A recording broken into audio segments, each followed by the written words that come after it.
ஏழு ஜென்ம பாவம் தீரும் இறைவா உனை எண்ண தேவாரம் பாட அந்த ஞானம் வருமே மனம் கொள்ள.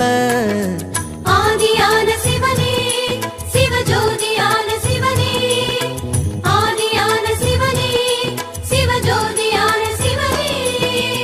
ஏழு ஜென்ம பாவம் தீரும் இறைவா உனை எண்ண தேவாரம் பாட அந்த ஞானம் வருமே மனம் கொள்ள. தாழும் நிலை வாராமல் காப்பவன் நீதானே, வாழும் வழி சொல்பவனே வள்ளல் பெருமானே, அண்ணாமலையானே அன்பின் பொருள் நீயே, அருணாச்சல சிவனே ஆற்றல் வடிவோனே, சக்தியின் கலையாய் பக்தியின் நிலையாய் தோன்றும் சுடரோனே, உண்ணாமுலையின்